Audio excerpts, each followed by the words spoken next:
واقعہ کربلا کا حقیقی پس منظر 72 صحیح الاسناد احادیث کی روشنی میں 72 کا ٹائٹل میں نے شہدائے کربلا کی نسبت سے لیا، ورنہ روایات اس میں احادیث 200 سے زیادہ ہیں، اکثر بخاری اور مسلم سے۔ اور الحمدللہ یہ ریسرچ پیپر اردو میں بھی ہے، عربی میں بھی ہے، انگلش میں بھی ہے، ہندی میں بھی ہے۔ آپ اس کو پڑھ کے دیکھیں تو آپ کو پتہ چلے گا کہ یزید کے دور میں کون کون سے بڑے جو ہے وہ جرائم ہوئے سیاہ۔ ایک طرف تو آپ سب کو یہ کہانی کرواتے ہیں کہ جی وہ سیدنا عمر نے فرمایا تھا کہ دریائے فرات کے کنارے اگر کتا بھی پیاسا مر جائے تو میں جواب دے ہوں، یہ کہانی کروائی ہوئی ہے نا۔ دریائے فرات کے کنارے کتا مر جائے، اور آپ کو پتا ہے دریائے فرات کے کنارے سیدنا حسین بھی شہید ہوئے ہیں۔ دریائے فرات کے کنارے حسین ابن علی 70 سے زیادہ اپنے ساتھیوں کے ساتھ مظلومانہ شہید کر دیے جائیں، نبی علیہ السلام کی اولاد، اور آپ کی وفات کو صرف 50 سال گزرے، اور وہ شخص جو جنتی نوجوانوں کا سردار ہے، جامعہ ترمذی میں حدیث ہے صحیح سند کے ساتھ، اور آپ کہیں یہ ٹاپک ڈسکس نہ ہو؟ یہ ڈسکس تو ہونا ہے۔ اب آپ دیکھیں جوں جوں وقت گزرتا جا رہا ہے یہ زیادہ ڈسکس ہو رہا ہے، اس پہ آپ مٹی نہیں ڈال سکتے۔ تو اگر حضرت عمر فرات کے کنارے کتا مرنے کا رسپانسبل ہے تو یزید ابن معاویہ کے دور کے اندر یہی واقعہ ہوا ہے نا، حسین ابن علی کی شہادت، تو وہ کوئی ذمہ دار نہیں ہے اسی فرات کے کنارے؟ اہل سنت کے ائمہ کا یہی عقیدہ ہے؟ یہ تو سعودیہ ایران کی ٹسل کے بعد یزید کے طرفدار پیدا ہوئے ہیں، پہلے تو کوئی نہیں رہا۔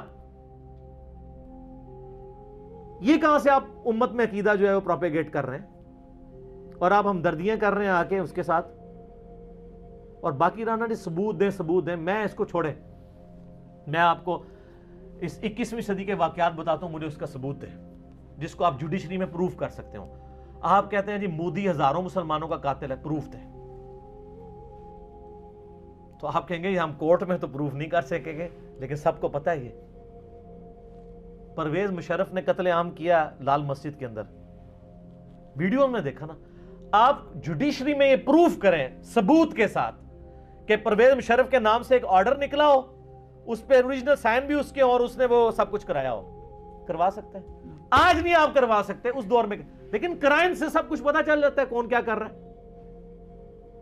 کرائن تو پہلے سے شروع ہوئے میں کہ کیا ہو رہا ہے۔ دیوبند اور اہل حدیث کا مزاج ہے ناسبیت والا، اور اس کی وجہ بھی سعودیہ ایران ٹسل ہے، پہلے ان کا بھی نہیں تھا۔ میں نے کئی بار بتایا کہ سب سے زیادہ ناسبیت کے خلاف اگر کسی نے کام کیا تو اہل حدیث علماء تھے، لیکن اہل حدیث علماء پرانے، علامہ وحید الزمان، نواب صدیق حسن بھوپالوی، سید داؤد راز۔ میرا یوٹیوب پہ کلپ آلموسٹ 1 ملین ہونے والا ہے، امام حسن علیہ السلام کا قاتل کون؟ میں نے HD کیمرے میں اہل حدیث علماء کی چیزیں دکھائی ہیں کہ پرانے اہل حدیث کیسے تھے، اور یہ سعودیہ میڈ جو ہے وہ 21ویں صدی کے اہل حدیث کس قسم کے ہیں۔ یہ اہل حدیث تو ہے ہی نہیں ہے، یہ تو کچھ اور ہیں، کیونکہ پرانے تو واقعی تھے نا، کیونکہ یہ تو بعد میں آئے نا۔ تو میں نے ساری چیزیں دکھائی، تو یہ ان کی بات بالکل غلط ہے۔ یزید بینیفیشری ہے سسٹم کا۔ ان کو اگر اسلامک ہسٹری ذرا سی بھی پتا ہو، اہل سنت کی ساری تاریخ کی کتابیں اٹھا کے دیکھ لیں آپ، البدایہ والنہایہ جسے تاریخ ابن کثیر کہتے ہیں، تاریخ طبری اٹھا کے دیکھ لیں، تاریخ ابن خلدون اٹھا کے دیکھ لیں، ابن عساکر اٹھا کے دیکھ لیں، سب میں ڈیٹیلز موجود ہیں، اور وہ فٹ ان بیٹھتی ہیں بخاری مسلم کی حدیث میں وہ حدیث بھی اس میں نے لکھی ہوئی ہے کہ کوفے کا گورنر تھا نعمان ابن بشیر، صحابی رسول صلی اللہ علیہ وسلم۔ جب حضرت حسین علیہ السلام کے بارے میں پتا چلا یزید کو کہ یہ آ رہے ہیں وہاں پہ اور کوفے سے یہ ایک قیام کریں گے اور دعوت حق لانچ کریں گے، سب سے پہلا اس نے ڈیسیژن کیا کہ نعمان ابن بشیر کو کوفے کے گورنری سے ہٹا دیا، یہیں سے اس کی 2 نمبری شروع ہو گئی ہے۔ ٹھیک ہے، یہ کہتے ہیں پروف دیں، پروف آپ کو پتا ہے کیا ہے؟ اس لیے کہ نعمان ابن بشیر صحابی تھے، ان کو پتا تھا حضرت حسین کے ساتھ تو میں کوئی نیگیٹو نہیں کر سکتا، تو نرم رویہ رکھتے تھے۔ اور عبید اللہ ابن زیاد کو اس نے بھیجا۔ عبید اللہ ابن زیاد ایک ظالم آدمی تھا، صحیح بخاری میں انٹرنیشنل نمبر کے مطابق 3748 نمبر حدیث ہے کہ حضرت حسین ابن علی کا سر کاٹ کر عبید اللہ ابن زیاد کے سامنے تشت میں لا کے پیش کیا گیا۔ استغفر اللہ۔ اللہ کی لعنت ہو، تمام فرشتوں کی لعنت ہو، تمام لعنت کرنے والوں کی لعنت ہو جن لوگوں نے حسین ابن علی کو اس طریقے سے شہید کیا۔ یہ صحیح بخاری شریف ہے 3748 انٹرنیشنل نمبر کے مطابق، جس میں امام بخاری نے حسین کے ساتھ علیہ السلام لکھا ہے، اور آپ لوگوں کے پیٹ میں آج تک درد ہو رہی ہے۔ حسین ابن علی کا سر کاٹ کے سامنے رکھا گیا، اس نے کچھ کلام کیا تو حضرت انس ابن مالک پاس کھڑے تھے، تڑپ اٹھے، انہوں نے کہا سب سے زیادہ رسول اللہ کے ہم شکل حسین ابن علی تھے۔ تو یہ ان لوگوں کا، اور یہ تھا گورنر کوفہ جو لگایا اس کام کے لیے گیا تھا۔ وہ کہتے ہیں یزید کو پتہ نہیں چلا، اس نے خود ڈسین کیا۔ اچھا جی مان لیا، تو جب یہ خود اس نے ڈسین کیا، اس کے بعد یزید نے پھر یقیناً اس سے عبید اللہ ابن زیاد کو جیل میں ڈلوا دیا ہوگا، کیونکہ آپ تمہیں کہانی کراتے ہیں کہ دریائے فرات کے کنارے کتا بھی پیاسا مر جائے تو حکمران کی ذمہ داری ہے۔ تو یزید نے پھر حسین ابن علی نبی کا بچہ جب قتل ہوا، اتنے اپنے بچوں کے ساتھ رشتہ داروں کے ساتھ، تو اس کو جیل میں ڈلوا دیا ہوگا۔ کوئی ضعیف روایت ہی لے آئے۔ اور اگلے دن میں ایک مولوی کو سن رہا تھا، وہ کہتا ہے آپ کو پتہ ہے حسین سے لڑنے کے لیے جو آیا تھا وہ کون تھا؟ عمر ابن سعد ابن ابی وقاص۔ یہ اسی طریقے سے میں کہوں کہ وہ طوفان نوح کے اندر جو غرق ہو گیا، آپ کو پتہ ہے کون تھا؟ وہ حضرت نوح کا بیٹا تھا۔ تو انو میں ہی چپیڑ مار سکنا۔ سعد ابن ابی وقاص کا مرتبہ زیادہ ہے یا حضرت نوح کا؟ تو آپ دھونس لگا رہے سعد ابن ابی وقاص کی ہمیں رضی اللہ تعالیٰ عنہ، وہ تو اشرم و اشرم میں سے ہے۔ نوح کا بچہ اگر کافر نکلا ہے تو سعد کا بچہ اگر غلط نکلا ہے، وہ پھر کہتے ہیں وہ نبی کے ماموں تھے۔ او یار کہانیاں کرانی بند کرو۔ یہ اسی طریقے سے ہے کہ وہ ترک رفع دہن پہ کہتے ہیں ابن مسعود کا مرتبہ آپ کو پتہ ہے؟ او ابن مسعود کا مرتبہ پتہ ہے؟ ابن مسعود سے پہلے وہ ثابت بھی ہو، پھر اگلی بات مرتبے ہوں گے۔ ناموں کا روب۔ سعد ابن ابی وقاص تو سر آپ کو، ہمارے تو وہ لیڈر ہیں، میں نے کتنی حدیثیں پیش کی ہیں، صحیح مسلم میں حدیث ہے 6220، انہوں نے تو حضرت معاویہ کے ساتھ پھڈا لے لیا تھا جب حضرت علی پہ سب و شتم کروانے لگے تھے۔ سعد ابن ابی وقاص جیسا تو شیان علی کوئی نہیں تھا، آپ ہمیں بتا رہے ہیں اس کا بیٹا تھا۔ اس کے بیٹے کے کرتوت بھی صحیح مسلم میں موجود ہیں۔ وہ ابے کو سب سے زیادہ پتا ہوتا ہے نا میرا بچہ کیا ہے۔ ابھی تو کربلا ہوا نہیں ہوا تھا، صحیح مسلم اٹھا کے آپ جا کے نا عمر ابن سعد لکھیں اور صحیح مسلم کو سلیکٹ کریں تو حدیث آئے گی کہ حضرت سعد ابن ابی وقاص بیٹھے ہوئے تھے، ان کے سامنے ایک اونٹ سوار آیا، تو ساتھی کہتے ہیں کہ حضرت سعد ابن وقاص نے کہا اے اللہ اس اونٹ سوار کے شر سے میں تیری پناہ میں آتا ہوں، اور جب وہ اترا تو ان کا بیٹا تھا عمر ابن سعد۔ سعد ابن وقاص تو اپنی زندگی میں اپنے بیٹے کو شیطان کی طرح سمجھتے ہوئے اللہ کے حضور جو ہے وہ پناہ مانگا کرتے تھے۔ اور دیکھ لیں سعد کی پھر کرامت، ویژن دیکھ لیں۔ اور وہ آگے کہتا ہے ابا جی سارے لوگ خلافت میں، آپ بھی کوئی حصہ لے لیں، کوئی گورنر شورنر بن جائے۔ شروع تو ہی لالچی سی، اور اسی کو رہ کی لالچ دی تھی۔ میں بتا رہا ہوں تاریخ اسلام میں جو باتیں ہیں نا آل امیہ کی بدماشیوں کو ہائی لائٹ کرتی ہیں، فٹ ان بیٹھتی ہیں بخاری مسلم میں۔ یہ لشکر لے کے آیا تھا حضرت حسین ابن علی کے خلاف لالچ پہ، اس کا اثر کیا ہوا بعد میں؟ تو یہ پورا پلان ہوا تھا، اور اگر کہتے ہیں نہیں یہ حادثاتی طور پہ ہو گیا تو بعد میں پھر سزا دینی چاہیے تھی، کوئی سزا نہیں دی ہے۔ الٹا اس کے اوپر آپ کو پتہ ہے مدینے والوں نے بیعت توڑ دی تھی یزید کی، حالانکہ وہ پہلے بھی تلوار کے زور پہ لی تھی حضرت معاویہ نے رضی اللہ تعالیٰ عنہ۔ ہم تو رضی اللہ عنہ ہی کہیں گے، ہماری مجبوری ہے، سانو نبی دا منہ ماردا ہے، تو انو نبی دا منہ نہیں ماردا، تو آج تک یزید دی وکالت کر رہے ہو، لیکن ہم صرف نبی علیہ السلام کو دیکھنے کی وجہ سے احترام کرتے ہوئے رضی اللہ عنہ کہہ دیتے ہیں۔ یہ فرق ہے علی کے شیعہ میں اور معاویہ کے شیعہ میں۔ علی کے شیعہ پھر ایسے ہوتے ہیں، شیعہ پولیٹیکل ٹرم میں۔ تو اہل مدینہ نے بیعت توڑ دی، جو یہ پیش کرتے ہیں بخاری مسلم سے کہ عبداللہ بن عمر لوگوں کو سمجھاتے تھے یزید کی بیعت نہ توڑو، تو وہ جن لوگوں کو سمجھا رہے تھے انہوں نے انجینئر صاحب کی ویڈیوز دیکھ کے بیعت توڑی تھی۔ وہ کون تھے؟ وہ بریلوی تھے، دیوبندی تھے، اہل حدیث تھے، شیعہ تھے، کون تھے؟ صحابہ اور تابعین تھے جو بیعت توڑ رہے تھے۔ تو اس سے یہ بھی تو ثابت ہوتا ہے، جس طرح آپ کہتے ہیں جی وہ پگڑی پہ مسا ہو جاتا ہے تو پھر جرابوں پہ بھی ہو جائے گا، کیونکہ پگڑی بھی کپڑے کی ہوتی ہے، جرابیں بھی کپڑے کی، تو اس سے پگڑی بھی تو ثابت ہوتی ہے۔ آپ تو ننگے سر نماز پڑھتے ہیں، آپ تو لال رومال رکھتے ہیں، تو پگڑی بھی تو ثابت ہوتی ہے۔ تو وہ جو بیعت توڑ رہے تھے وہ کون تھے؟ صحابہ اور تابعین تھے۔ حضرت ابن عمر ان کو روکتے تھے، اس لیے روکتے تھے کہ ان کو پتا تھا کہ جب یہ بیعت توڑیں گے تو ان کے ساتھ وہی کچھ ہوگا. اور اسی وجہ سے حضرت حسین کو بھی ابن عمر سمجھایا کرتے تھے. میرا یوٹیوب پہ کلپ بھی ہے یہ جو ایک انہوں نے ایک اور چھوڑی ہوئی ہے نا بات کہ جی وہ حضرت حسین نے 3 شرائط رکھ دی تھی، اتنی بڑی کہانی کرائی ہے، اس کے اوپر میرا کلپ موجود ہے. میں تو اس پہ گھنٹوں زبانی بول سکتا ہوں. تو پھر جب وہ بیعت توڑی ہے تو اس نے مدینے کے اوپر چڑھائی کروا کے واقعہ ہررا ہوا. بخاری مسلم میں درجنوں حدیث ہے کس طرح قتل و غارت ہوا، عورتوں کی عصمت دری ہوئی، اور پھر ساتھ ہی اس کے بعد خانہ کعبے کے اوپر چڑھائی کی، کیونکہ عبداللہ ابن زبیر بھی نہیں بیعت کر رہے تھے یزید کی. خانہ کعبہ کا غلاف اور ایک دیوار ڈیمیج ہو گئی، پھر یزید مر گیا. تو پھر حضرت ابن زبیر نے کہا تمہارا شیطان مر چکا ہے، واپس جاؤ. پھر وہ واپس گئے. پھر 9 سال تک ابن زبیر نے خلافت قائم کی مکے کے اندر اور مدینے کے اندر. حضرت حسین ابن علی کے بعد ان کو خلافت کا ایک موقع ملا. تو اس طریقے سے یہ چیزیں بالکل کلیئر ہیں. لیکن وہ بات میں مولانا اسحاق صاحب والی کروں گا کہ بات اس لیے سمجھ نہیں آتی کہ آپ یزید سے شروع کرتے ہیں. جب تک آپ بات پیچھے سے شروع نہیں کریں گے آپ کو بات سمجھ نہیں آئے گی. اگر آپ 1857 کی جنگ آزادی کو نہیں سمجھیں گے آپ کو 1947 میں 2 قومی نظریہ سمجھ میں نہیں آئے گا.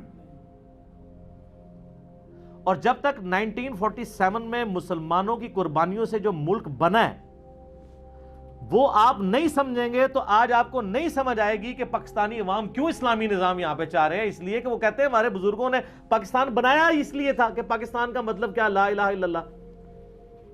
یہ سیکولر اینکر بیٹھ کے جو باتیں کر رہے ہیں ان کو یہ کیسے سمجھ آئے جب تک آپ پیچھے نہیں چلیں گے. اگر آپ مشرف کے دور سے شروع کریں گے تو آپ کو نہیں سمجھ آئے گا کہ ملک سیکولر ہے یا اسلامی ہونا چاہیے. پیچھے چلنا پڑے گا. یزید کے دور سے آپ کو یہ کہانی سمجھ نہیں آئے گی جب تک آپ پیچھے نہیں چلیں گے. اور پیچھے جانے کے لیے آپ کو یہ پڑھنا پڑے گا. تو احمد بن حنبل کہنے لگے یزید وہی ہے جس نے مدینے والوں کے ساتھ وہ کرتوت کیے جو اس نے کیے. میں نے پوچھا اس نے کیا کیا؟ فرمایا اس نے مدینے کو لوٹا. میں نے پوچھا کیا ہم یزید سے کوئی حدیث لے سکتے ہیں؟ فرمایا یزید سے حدیث مت بیان کرو اور کسی کے لیے جائز نہیں کہ وہ یزید سے کوئی ایک حدیث بھی بیان کرے. میں نے پوچھا جب یزید نے یہ سب حرکتیں کی تھی تو اس کا ساتھ کس نے دیا تھا؟ تو انہوں نے فرمایا اہل شام نے. یہ کہتے ہیں جی کوفی تھے حضرت حسین کو شہید کرنے والے. بھئی وہ کوفہ کے اگر الفاظ بخاری میں آتے ہیں کہ عبداللہ بن عمر نے کہا کہ جب ان سے مکھی اور مچھر کا مسئلہ پوچھا گیا انہوں نے کہا تم لوگ یہ بات کرتے ہو، تم نے تو حسین ابن علی کو شہید کر دیا جن کے بارے میں نے نبی علیہ السلام سے خود سنا تھا کہ حسن و حسین دنیا میں میرے 2 پھول ہیں. بخاری میں حدیث ہے. وہ کہتے ہیں وہ کوفیوں کو انہوں نے کہا.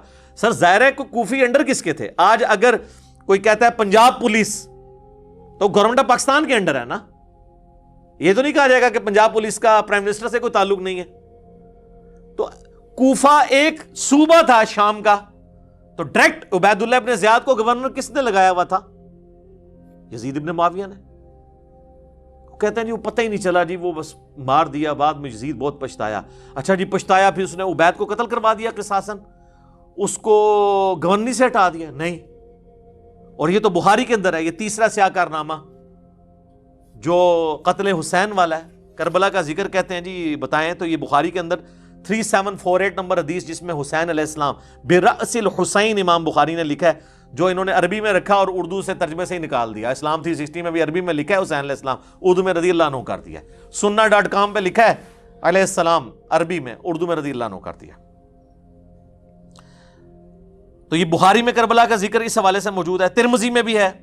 ترمذی میں 3778 ہے کہ جب حسین ابن علی کا سر کاٹ کر عبید اللہ ابن زیاد کے سامنے تشت میں لایا گیا. والعیاذ باللہ تعالی. اللہ کی لعنت ہو، تمام فرشتوں کی لعنت، تمام لعنت کرنے والوں کی لعنت جن لوگوں نے حسین ابن علی کے ساتھ یہ سب کچھ کیا. آمین. اور دیکھیں ہمارے وہ اہل حدیث حضرات یہ حدیث لکھ کے نیچے شرح کیا کر رہے ہیں. اس حدیث کے الفاظ سنیں کیا ہیں کہ جی جب سر کاٹ کے رکھا گیا تو وہ چھڑی سے کوریدنے لگا تو انس ابن مالک وہاں تھے. انہوں نے کہا جب اس نے حسن میں کوئی بات کی تو انس ابن مالک نے کہا کہ حسین ابن علی سب سے زیادہ نبی علیہ السلام کے ہم شکل تھے. اور اس میں الفاظ ہیں کہ اس وقت حسین کی داڑھی اور سر کے بالوں میں وسما کی بوٹی سے رنگا ہوا تھا، کالے رنگ سے. ظاہر حضور علیہ السلام کی بھی داڑھی وفات تک کالی رہی ہے تو حضرت حسین کی تو نہیں رہی، وہ رنگتے تھے. اس کی شرح اہل حدیث نے نیچے کی ہے کہ یہ وسما ایک بوٹی ہے جو بالکل کالا تو نہیں کرتی، ڈارک براؤن کرتی ہے، حالانکہ یہ بھی غلط لکھا ہے، وہ کالا کرتی ہے. یہ شرح ہوئی ہے. اور جو اوپر اتنی بڑی بات لکھی ہے کہ حسین کا سر کاٹا گیا چھڑیے او چھوڑیے اے شرح پیوں دیجئے، اینو شرح کہنا چاہیے تائی تو تے اللہ نے سانو چھڑ دیتا ہے نا. سامو اے شرح ہو رہی ہے اس حدیث دی. اچھا جی، یہ جو حدیث ہے نا جی بخاری کی، اس میں کربلا کا ذکر ہو گیا. اسی طریقے سے بخاری میں اور مسلم میں ایک حدیث ہے کہ جب امام سجاد جو ہے، امام زین العابدین شام سے واپس آئے مدینہ شریف، تو مسور بن مخرمہ کہتے ہیں، میں ان کی خدمت میں حاضر ہوا اور کہا کہ آپ کے پاس جو رسول اللہ کی تلوار ہے، جو نبی علیہ السلام کے بعد حضرت علی کے پاس آئی، پھر مولا حسن کے پاس، پھر حسین علیہ السلام کے پاس، کربلا میں حضرت حسین وہ تلوار پکڑے ہوئے تھے، تو یہ تلوار آپ مجھے دے دیں، مجھے شک ہے کہ یہ لوگ آپ سے چھین لیں گے. کون؟ بریلوی دیوبندی اہل حدیث شیعہ بنو امیہ. میں اپنی جان سے بڑھ کے اس کی حفاظت کروں گا. بل وہ امام زین العابدین نے ان کو نہیں دی ہے. تو اس میں تو یہ یعنی ذکر موجود ہے. کہتے ہیں نہیں ذکر کدھر ہے؟ یہ 3 سیاہ کارنامے اور وہ جو جہنم کے 7 دروازوں کی نسبت سے 7 جھوٹے دفاع جو کرتے ہیں، وہ بھی میں آپ کو موٹے موٹے اس میں کور کر دیتا ہوں تاکہ یہ ایک جگہ ریکارڈنگ میں آ جائے. پہلا جھوٹا دفاع کرتے ہیں جی وہ قسطنطینیہ کی بشارت فٹ ہوتی ہے. یہ تو ہم نے اس کے ساتھ جو کر دیا ہے، لاکھوں لوگوں نے میرا کلپ دیکھا ہے، کیا یزید جنتی لشکر میں شامل تھا. حدیث کی کتابوں سے بتایا کہ یہ بخاری میں جو حدیث ہے، یہ تو آپ آؤٹ آف کانٹیکسٹ آپ پیش کرتے ہیں. صحیح بخاری میں حدیث ہے کہ میری امت کا پہلا لشکر جو کیسر روم کے شہر پہ حملہ کرے گا ان کی بخشش ہوگی ہے. اس میں تو قسطنطینیہ کا ذکر ہی کوئی نہیں ہے. کیسر روم کا شہر نبی علیہ السلام کے زمانے میں حمص تھا، اور وہاں پہ حملہ کیا ابو عبیدہ ابن جراح نے. اگر کوئی اسے قسطنطینیہ بھی مانتا ہے، یا اردو میں قسطنطنیہ، یا انگلش میں کانسٹنٹائن نوبل، تو تب بھی یہ پہلا حملہ تو ہے نہیں تھا. کیونکہ اسی حدیث میں نا وہ کہتے ہیں جی، وہ بخاری کے اندر حدیث موجود ہے، اسی حدیث کے اندر آتا ہے نا کہ وہ ابو ایوب انصاری بھی اس لشکر میں موجود تھے، اور اسی لشکر میں وہ فوت ہو گئے. اور جو کہتے ہیں یزید نے ان کا جنازہ پڑھایا، تو ظاہر ہے وہ اسی نے پڑھانا تھا، حکمران ہی پڑھاتے ہیں نا، حکمرانوں کے ہاتھ میں سب کچھ ہوتا ہے نا. وہ تو امام حسن کا جنازہ بھی مروان بن حکم نے پڑھایا، حضرت حسین کو نہیں پڑھانے دیا. لیکن وہ حضرت حسین نے کمپرومائز کیا کہ اب یہ حکمران ہے، شریعت کو تو فالو کرنا ہے. تو وہ کہتے ہیں دیکھیں یزید اس لشکر کا امیر تھا. اس میں پہلے کا تو ذکر ہی نہیں ہے کہ یہ یزید جس لشکر میں تھا وہ پہلا لشکر ہے. وہ اب آپ سنیں، یہ بخاری سے جو حدیث پیش کرتے ہیں نا ابو ایوب انصاری والی، یہ 1186 ہے. ابو داؤد میں 2512 نمبر حدیث ہے. ابو عمران تابعی کہتے ہیں جب ہم قسطنطینیہ پہ حملے کے لیے پہنچے تو اس وقت ہمارے لشکر کے امیر عبد الرحمن بن خالد بن ولید تھے. تو یہ یزید سے الگ کوئی اور لشکر ہے. اور اس میں سیدنا ابو ایوب انصاری نے ہمیں ایک آیت کی تفسیر سمجھائی، اور پھر وہ اللہ کی راہ میں مسلسل جہاد کرتے رہے حتیٰ کہ آخر میں قسطنطینیہ میں دفن ہوئے. تو قسطنطینیہ پہ جو پہلا حملہ ہوا، اگر یہ 2 حملے بھی مانے جائیں، ویسے اس سے بھی پہلے ایک حملہ ہوا ہے، پھر بھی اگر یہ حملہ بھی پہلے مانا جائے تو حضرت خالد بن ولید کے بیٹے نے حملہ کیا ہے، کیونکہ اس میں ابو ایوب انصاری زندہ ہیں. اور بخاری میں جس حملے کا ذکر ہے جس میں یزید ابن معاویہ تھا، اس میں ابو ایوب انصاری 54 ہجری میں فوت ہوئے ہیں. وہ آخری حملہ تھا. ویسے اس کے بعد بھی حملے ہوئے ہیں، وہ تو پھر ہوتے رہے ہیں، حتیٰ کہ جا کے یہ سلطان محمد فاتح نے آ کے فتح کیا ہے، جو آپ ارطغرل دیکھ رہے ہیں آج کل. یہ 7واں سلطان ہے، اسی کی ارطغرل کی اولاد میں سے. یہ تو جا کے پھر 8ویں 9ویں صدی ہجری کے اندر آ کے فتح ہوا ہے. تو بہرحال بشارت حملہ کرنے والے کے لیے تھی. تو یہ تو فارغ ہوا ان کا دفاع. دوسرا کہتے ہیں جی یزید جی تابعی ہے. اس میں وہ الیاس گھمن صاحب والا جواب دوں گا. انہوں نے بڑا پیارا جواب دیا. انہوں نے کہا تابعی کہتے ہیں اتباع کرنے والے کو. صحابی صرف صحبت سے ہو جاتا ہے، لیکن تابعی کسی صحابی کی صحبت سے نہیں ہوتا جب تک وہ صحابہ کا پیروکار نہ ہو. تو انہوں نے کہا کہ یزید ابن معاویہ تو تابعی ہے ہی نہیں ہے، کیونکہ انہوں نے اتباع تو صحابہ کی نہیں ہے. ایسے بہت پیارا جواب دیا ہے، زبردست. انہوں نے کہا تابعی تو ہوتا ہے اتباع کرنے والا، اس کے تو سارے کرتوت ہی برے ہیں. اچھا، تو اگر یہ تابعی ہے تو پھر سر حجاج ابن یوسف صحابہ کا قاتل، وہ بھی تابعی ہوا پھر. اور خوارج کلمہ گو اہل قبلہ تو تھے، وہ بھی سارے تابعین ہوئے. یہ سب فراڈ ہے. اس طریقے سے نہیں ہوتا کہ آپ چیزیں بنانا شروع کر دیں. اور اسی میں وہ حدیث بھی لیتے ہیں ترمذی سے کہ نبی علیہ السلام فرمایا جس نے مجھے دیکھا اسے آگ نہیں چھوئے گی، جس نے اس کو دیکھا اسے آگ نہیں چھوئے گی، جس نے اس کو دیکھا. وہ کہتے ہیں دیکھیں صحابہ تابعین تبع تابعین تک یہ چیز جاتی ہے تو سارے بخشے ہوئے. تو سر جتنے بڑے بڑے کذاب قسم کے احادیث میں راوی ہیں نا، زیادہ تر وہ قانوناً تابعین کے اندر موجود ہیں، خوارج بھی اس کے اندر آ جائیں گے، تو ساروں کو بشارت ہوگی، پھر وہ کہیں گے نہیں۔ اب حجاج ابن یوسف کا تو دفاع کر نہیں سکتے کہ مسلم شریف میں حدیث ہے کہ بنو ثقیف کے اندر ایک ظالم اور ایک کذاب پیدا ہوگا، اور اسماء بنت ابی بکر کہتی ہیں کہ ظالم حجاج تو ہے۔ تو جب حجاج کو اسماء بنت ابی بکر کہہ رہی ہیں تو ان کو آگے سے حجاج کو کہنا چاہیے تھا نہیں میں تو تابعی ہوں، میرے پہ تو آگ حرام ہے، اسماء یہ آپ کیا باتیں کر رہی ہیں، آپ دیکھیں آپ صحابیہ ہیں، میں نے آپ کو دیکھ لیا، میں ابھی تابعی ہو گئی ہوں، آگ ختم ہو گئی۔ وہ ایڈی گل حجاج نو بھی سمجھ سی جیڑی نازبیر نہیں سمجھ کہ ایویں نہیں کوئی ہو جاتا تابعی تے ویکھ لیا۔ اچھا جی، تیسرا وہ کہتے ہیں جی حضرت علی کا جو بیٹا ہے محمد بن حنفیہ، جو حنفیہ نامی ایک عورت جس سے شادی کی تھی حضرت علی نے سیدہ فاطمہ کی وفات کے بعد، ان سے پیدا، وہ کہتے ہیں وہ تو بڑی تعریف کرتا تھا یزید ابن معاویہ کی۔ اچھا جی، کدھر لکھا ہے کس حدیث میں؟ نہیں، ان کی باتیں حدیثوں میں، وہ کہتے ہیں وہ ابن کثیر میں، جسے عربی میں البدایہ والنہایہ کہتے ہیں، اس میں موجود ہے۔ ہاں جی دکھائیں، دکھا نہیں آپ کو سکتے، وہ اس قابل ہی نہیں دکھائیں، کیونکہ اس میں محمد بن حنفیہ کے پاس عبداللہ بن مطیع صحابی آتے ہیں۔ محمد بن حنفیہ تابعی ہے، عبداللہ ابن مطیع صحابی وہ ہے جسے گھٹی حضور نے خود دی ہوئی ہے، جونیئر صحابہ میں سے صلی اللہ علیہ وآلہ وسلم رضی اللہ تعالیٰ عنہ۔ اور وہ کہتے ہیں محمد بن حنفیہ سے کہ آپ کیوں چپ کر کے بیٹھ گئے ہیں، آپ کا بھائی حسین قتل ہو گیا ہے اس یزید کی وجہ سے، تو آپ اس کے خلاف کھڑے ہوں، قیام کریں۔ تو محمد بن حنفیہ کہتے ہیں کہ بھائی، اور عبداللہ ابن مطیع کہتے ہیں کہ اس کے کرتوت تو ایسے ہیں کہ آسمان سے پتھر برس پڑے، جو اس کے کرتوت ہیں برے۔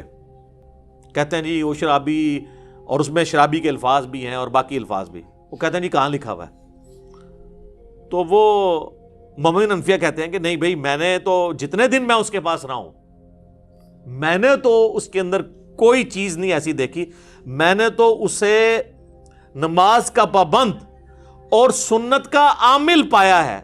جن کے آباء و اجداد سنت کو توڑنے والے ہیں، ان کا وہ کہتے ہیں سنت کا عامل پایا ہے، تو وہ کہتے ہیں دیکھیں محمد بن حنفیہ نے توثیق کر دی اس کو۔ ویسے میں نے ایلبریٹ کیا ہے، پھر وہ باقیوں نے کہا حضرت جتنے دن آپ وہاں رہے ہیں نا، اتنے دن آپ نے اس کو ایسا پایا، یعنی اتنے دن وہ پگڑی بن کے نماز پڑھتا رہا رفع دین نال، پہلے تو نہ رفع دین کرتا سی، ننگے سر ہی پڑھتا سی نماز، یعنی وہ لبادے اڑے ہوئے ہوتے ہیں نا انہوں نے۔ تو یہ تو جتنے دن آپ رہے ہیں اتنے دن اس نے سر ڈھانپ کے نماز پڑھی ہے۔ تو عبداللہ بن مطیع صحابی ہے اور محمد بن حنفیہ تابعی ہے۔ جب صحابی اور تابعی کا قول ٹکرایا تو کس کی بات مانی جائے گی؟ صحابی کی۔ تو محمد بن حنفیہ کا تو قول فارغ ہو جاتا ہے پھر۔ اسی لیے شیخ زبیر علیزئی صاحب نے اپنے رسالے کے اندر یہ لکھا، انہوں نے کہا کہ اگر تم اس روایت کو صحیح مانو گے نا، پھر تو یہ بات ماننی پڑے گی کہ وہ زانی شرابی تھا، کیونکہ ہم تو صحابی کے پیچھے چلیں گے، تابعی کے پیچھے نہیں چلیں گے۔ تو یہ روایت بھی ان کے گھاٹے خود بخود فٹ ہو جاتی ہے۔ چوتھی جو ایک چیز ہے دفاع والی، وہ کہتے ہیں صحابہ کرام نے بیعت کر لی تھی۔ وہ میں آپ کو پہلے ہی کتنا بتا چکا ہوں کہ صحیح بخاری 4827 تلوار کی زور پہ بیعت ہوئی ہے، اور صحیح بخاری 6830 نمبر حدیث میں حضرت عمر نے کہا تھا کہ جس کی زبردستی بیعت لی جائے گی اس کا انجام قتل و غارت ہوگا۔ یہ تو ٹاپک میں ڈسکس کر چکا ہوں، اب کوئی نہیں کہے گا جی وہ کہتے ہیں عبداللہ بن عمر نے بیعت کی ہوئی تھی جی، تو وہ عبداللہ بن عمر نے شرائط کے ساتھ بیعت کی تھی۔ اور مجھے بتائیں، وہ کہتے ہیں جی بخاری مسلم میں آتے ہیں عبداللہ بن عمر نہ جا کے نا مدینہ شریف میں لوگوں سے کہتے تھے کہ بیعت نہ توڑو یزید کی۔ اچھا، وہ جن لوگوں سے جا کے کہہ رہے تھے وہ بریلوی دیوبندی اہل حدیث تھے، شیعہ تھے، یا صحابہ اور تابعین تھے؟ تو ان صحابہ اور تابعین کی قول کی کوئی قدر نہیں ہے۔ ہم سمجھتے ہیں کہ اس میں عبداللہ بن عمر کا قول شاذ ہے، اکثریت کا وہی موقف تھا۔ اور پھر عبداللہ بن زبیر جو ڈٹے رہے آخری وقت تک، وہ صحابی نہیں ہے، ایک قول لے لیتے شاذ۔ او عبداللہ بن عمر تو پھر دیکھ لیں آپ، صحیح بخاری میں آتا ہے عبداللہ بن عمر جو پوری زندگی بنو امیہ کا ساتھ دیتے رہے نیوٹرل بن کے، کبھی ان کا حصہ نہیں بنے، لیکن نیوٹرل بننا بھی ساتھ تھا۔ آخری عمر میں تو وہ پچھتاتے تھے۔ صحیح بخاری میں آتا ہے ان کو تو قتل ہی حجاج بن یوسف نے کروایا، ان کے پاؤں میں نیزہ مروا کے۔ اور المستدرک للحاکم کے اندر آتا ہے کہ عبداللہ بن عمر کہتے تھے مجھے پوری زندگی نہ میں نے کبھی نماز چھوڑی نہ کبھی روزہ، مجھے پوری زندگی کسی نیک عمل کے چھوٹنے کا کوئی غم نہیں ہے، جو مجھے یہ غم ہے کہ میں نے مولا علی کے ساتھ مل کر باغیوں کے خلاف قتال کیوں نہیں کیا۔ تو آخری عمر میں جو عبداللہ بن عمر کو بات سمجھ آئی نا، وہ حضرت علی کے ساتھیوں کو ان کی زندگی میں سمجھ آ گئی، کچھ کو واقعہ ہررا کے بعد سمجھ آئی، اور حضرت عبداللہ بن عمر کو آخری عمر میں سمجھ آئی جا کے. بہرحال حضرت عبداللہ بن عمر کا رجوع اس میں مل گیا, لہٰذا ان کے پیچھے کوئی نہ چھپے گا جی وہ بیعت سے روکتے تھے. جب ان کو ہاتھ لگے تو ان کو پتا چل گیا کہ یار میں تو ان کے ساتھ چلتا رہوں, میرے ساتھ بھی انہوں نے ہاتھ کر دیے. پانچواں وہ کہتے ہیں جی کوفیوں نے مارا ہے جی, اہل شام نے نہیں مارا, وہ تو شام کی طرف جا رہے تھے جی. تو میں نے بتایا بھائی کوفیوں نے ہی مارا ہے, ظاہر ہے کوفے میں عبید اللہ ابن زیاد گورنر کوفہ جو ہے یزید کے ہی لگایا تھا. آج اگر وہ کہتا ہے پنجاب پولیس نے کیا تو اس کا یہ مطلب نہیں کہ پرائم منسٹر سے کوئی تعلق نہیں ہے, وہ انہی کے انڈر ہے, لہٰذا یہ بھی پلی غلط ہے. اس میں پہلے بھی ڈسکس کر چکا. چھٹا وہ کہتے ہیں کہ جی وہ دیکھیں جی 3 شرطیں رکھ دی تھی جی حضرت حسین علیہ السلام نے, وہ تو تیار تھے. انہوں نے کہا کہ مجھے یزید کے پاس جانے دو, میں ہاتھ رکھ کے بیعت کر لیتا ہوں. سبحان اللہ. اور سر یہ ہو جاتا تو عبید اللہ ابن زیاد نے لوڈیاں ڈالنی تھیں اور اس نے کہنا تھا حضرت آپ کے ابا جان حضرت معاویہ رضی اللہ تعالیٰ عنہ پوری کوشش کر کے 4 سال جو کام نہیں کروا سکے کہ حسین سے بیعت لیں آپ کے لیے, میں نے دیکھے کتنا کارنامہ کر دیا. تو یزید ابن معاویہ نے اسے اور نوازنا تھا کہ یار تو واقعی بڑا سمجھدار قسم کا میرا گورنر نکلا ہے. وہ کہانی وہ بنائیں جو فٹ ہوتی ہو, یا مجھے شام جانے دو یا واپس مدینے جانے دو یا مسلمانوں کی کسی سرحد پہ بھیج دو, میں جا کے قتال کروں. وہ تو جی بس کینسل, ان کو پتا چل گیا تھا کہ یہ کوفیوں نے ہمارے ساتھ دھوکہ کیا اور یہ وہ کیا. اچھا جی, یہ سٹوری بالکل فٹ نہیں بیٹھتی. اور یہ جس کتاب سے لے کے آتے ہیں نا, انصاب الاشراف وہ کتاب ہے امام بلازری کی, پہلے 300 سال میں مسلمانوں کے ایک بڑے ائمہ میں سے. انصاب الاشراف یعنی وہ کتاب جس میں بڑے بڑے جو اشرافیہ ہیں, بڑے بڑے خاندانوں کے جو لوگ ہیں, ان کے فضائل بیان ہوئے ہیں. یعنی اس میں بنو ہاشم کے بھی, بنو امیہ, بنو عباس کے, اور جس میں بایوگرافی بھی لکھی ہے صحابہ اور تابعین کی, اس میں سے وہ لے کے آتے ہیں. کہتے ہیں جی اس کے اندر یہ موجود ہے. اور شیخ زبیر صاحب نے بھی فضائل صحابہ اپنی کتاب میں نا یہ لکھ دیا, لیکن انہوں نے انصاف یہ کیا کہ انہوں نے کہا کہ اس کی سند حلال بن یساف تک تو ثابت ہے, لیکن حلال بن یساف کا واقعہ کربلا میں ہونا بھی ثابت ہونا چاہیے نا. تو پھر مرنے سے پہلے انہوں نے اس کتاب سے ہی رجوع کر لیا. شیخ زبیر صاحب نے آخر میں اعلی حدیث رسالے میں لکھ دیا کہ انصاب الاشراف جو کتاب ہے یہ اپنے مصنف سے ثابت ہی نہیں ہے. ویسے زیادہ میجارٹی کا یہی موقف ہے کہ اپنے مصنف سے ثابت ہے, لیکن زبیر علی صاحب گھبرا گئے تھے. وہ مجھے کہتے تھے کہ اگر یہ انصاب الاشراف کو انہوں نے صحیح مان لیا نا تو پھر حضرت معاویہ کا کیا بنے گا, حضرت ابو سفیان کا کیا بنے گا, کیونکہ اسی انصاب الاشراف میں بالکل صحیح سند کے ساتھ ایک چیز موجود ہے جو باقی اہل سنت کی کتابوں میں کوڈ ورڈز میں ہے. مسند البزار میں بھی ہے اور مجموع الزوائد میں بھی ہے. امام حیثمی جو ابن حجر اسقلانی کے استاد ہیں انہوں نے بھی لیا کہ نبی علیہ السلام کے سامنے سے ایک اونٹ گزر رہا تھا. آپ نے فرمایا کہ اونٹ پہ بیٹھے ہوئے پہ بھی اللہ کی لعنت, اس کی مہار پکڑنے والے پہ بھی اللہ کی لعنت, اس کو ہانکنے والے پہ بھی اللہ کی لعنت. یہ حدیث ختم. اس حدیث سے کون سی خدمت ہوئی ہے پتہ ہی نہیں کہ کون ہوا, کیا ہوا, کس وجہ سے لعنت ہوئی.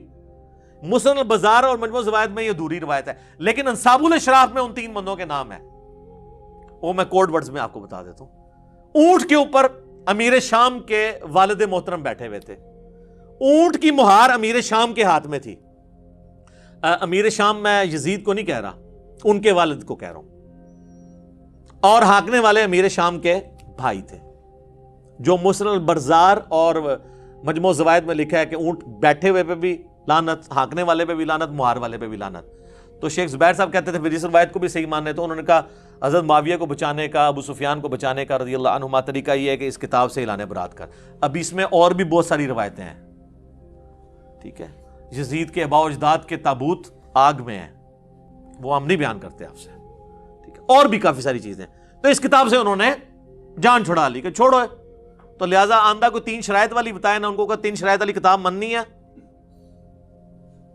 اور اس طریقے نال ادھوری سند نہ مننی ہے نے. تو مصنف ابن ابی شیبہ میں جو روایت ہے کہ حضرت عمر نے نعوذ باللہ دھمکی لگائی حضرت فاطمہ کو کہ میں تیرے گھر کو آگ لگا دوں,